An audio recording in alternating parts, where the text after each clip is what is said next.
second. Wanted to address, I know just had the coronation of King Charles and Queen Camilla. She's the queen whether y'all like it or not. So I wanted to address a few things quickly in reference to how some of y'all are feeling about Charles and Camilla, right? Now, I'll be the first to say, first of all, I've always been an enthusiast about the royal family because I like documentaries, because I like to know about history. And if you know me, you know that I love then and I love now myself some Princess Diana, Lady Di, just like many of you do and did as well. And I think that we all love Lady Di because she resonated with so many of us. We saw her as more of a commoner because she was I think a preschool teacher or what have you. We didn't see her as a royal, so to speak. However, she came from a pretty well-to-do family. That was the only way that she could really be chosen for Prince Charles at the time. And we all despised Charles because we felt like he did Diana so wrong. But let me give you all some, the backstory on it. Everyone is saying that, Camilla gave all the side pieces. She's the ultimate side piece. She gave the side pieces the ultimate W, gave them the win. If you know your history, if you really go back, she was the number one draft pick from the beginning. Camilla is who Charles wanted from the beginning.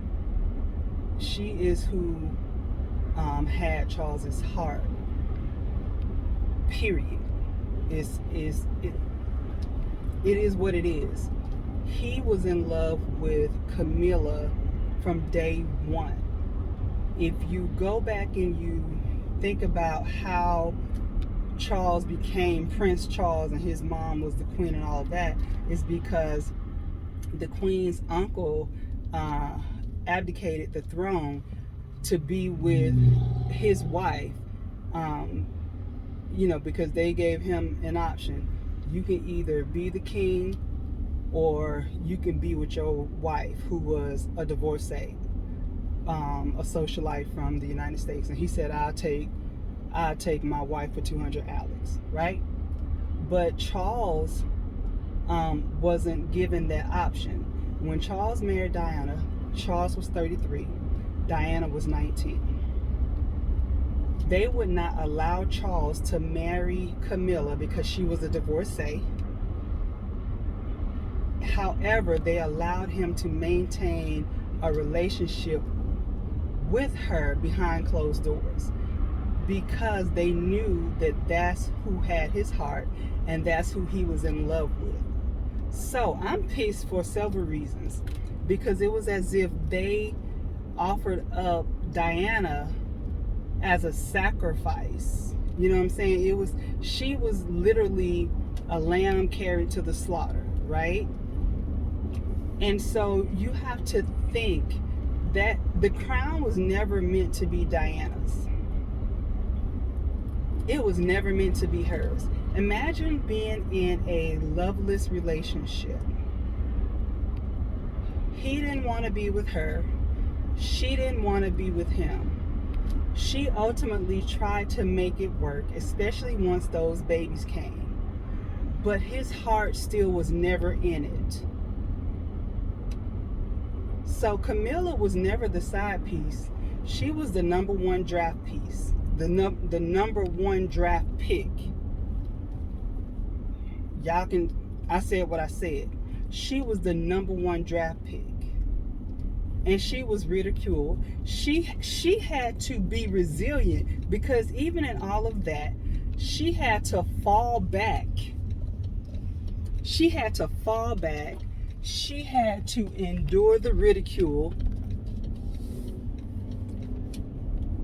because the man that she loved and was in love with could not be with her. She could not be with him because of the crown. Now, does it make it right that they still carried on a whole relationship all of those years? It doesn't. It doesn't. And it's unfortunate. And the most unfortunate thing about it is that Diana lost her life and those boys lost their mom. Diana literally was collateral damage. That's the messed up piece about it. That's the messed up piece about it. Diana was miserable in that relationship. Charles was miserable in that relationship. Every time you saw Charles, whether he was with Diana or not, he looked miserable. We hated him even more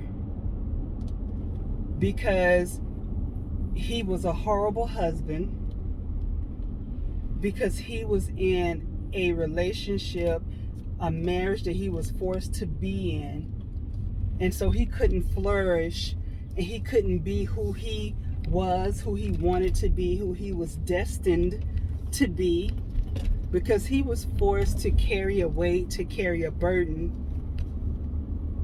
because of duty.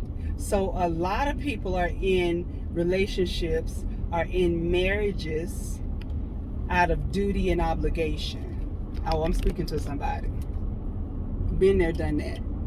You're in marriages, you're in obligations because you have a duty to this woman and these children, or to this man and this household and this business and these children, right? Y'all can feel some kind of way if you want to, but I'm just telling the truth. A lot of people out here, you're not living your best life. You're not flourishing. You're not as happy as you want to be, as you could be. You're putting on this face. You're putting this false image out, in public. You're putting this false image out in, when you're around your family and friends. You're putting this false image out on social media. But the people who really know you, who know about what you could possibly be doing in the back, in the booth, in the dark, in the closet, right?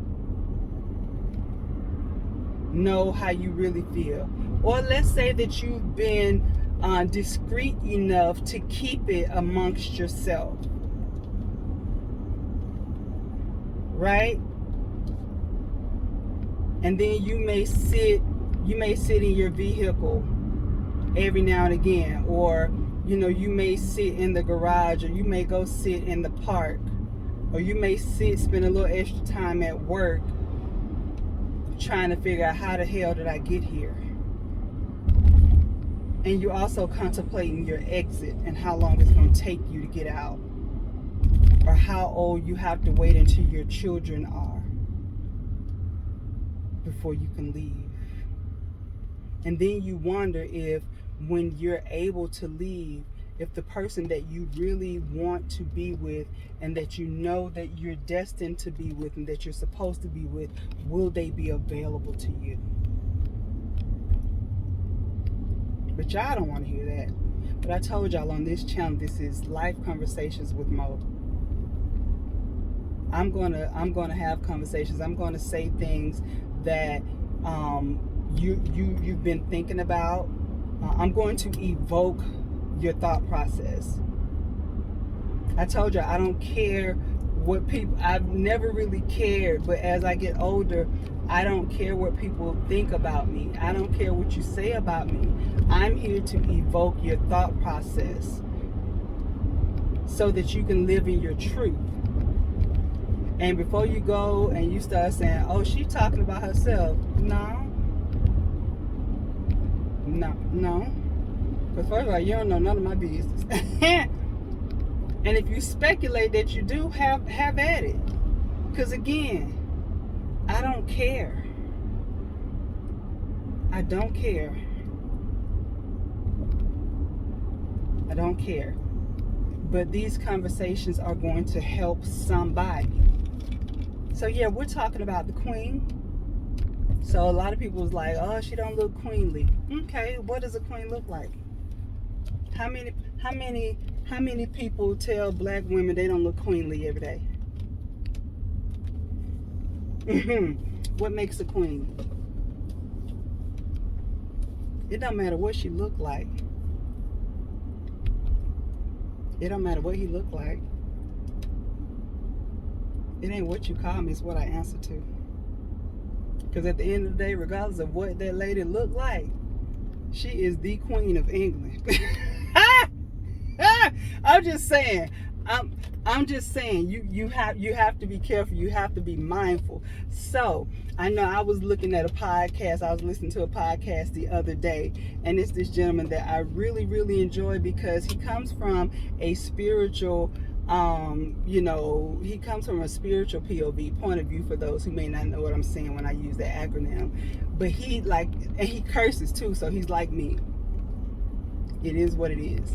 And what he was saying, he was also talking about side pieces on the male and female point of view. And he was saying how a lot of times, side pieces and all that, it's definitely been glorified, and it's not something that I believe should be glorified. And he said the same thing. He was like, however, you don't know the backstory. You don't know why someone, why people may be in that situation. You don't know what caused that situation to be what it is. Now, for these blatant piece of shits, for these blatant homewreckers, and there are male homewreckers as well, so don't get it twisted. I want this to be a male, chauvinistic bashing type thing. That ain't what we do. Males, I don't want y'all to think that women are the only homewreckers, because dudes, y'all be out here slanging pipe to try to mess up something because y'all trifling. Sometimes even more than women. However, there could be situations that you just don't know why, how it got to what it is. It just is what it is.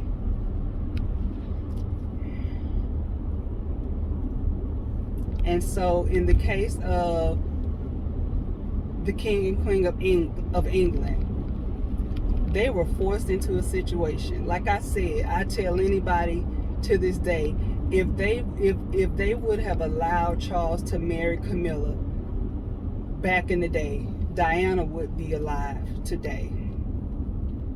Don't give a damn how y'all feel about it. Camilla was and always have been Charles's first round draft pick. The crown was never meant to be Diana's. I don't give a damn how y'all feel. Now, those are Diana's babies. Those are her children. Those are her grandchildren. I stand 10 toes down on that. Those are her descendants, period. But the crown was never meant to be hers. That role was never meant for her. She was forced into something that was never meant to be hers. Hell, she didn't even want it herself. In the interview that she had with the BBC, she'll tell you, she told you, she always felt like her marriage was crowded. She always felt like there were 3 people in it. And this is the thing, this is what y'all gotta realize. She was the outsider.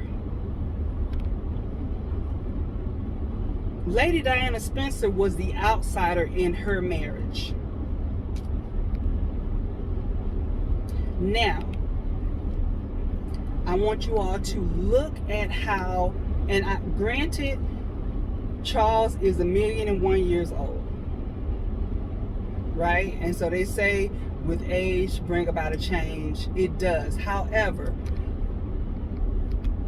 look at Charles when he was younger and with Diana, and look at how much more vibrant he is now that he is with the person that he has been in love with. Y'all ain't gotta like it, but y'all gonna respect it. Y'all ain't gotta like it, but you gonna respect it. You know what I mean?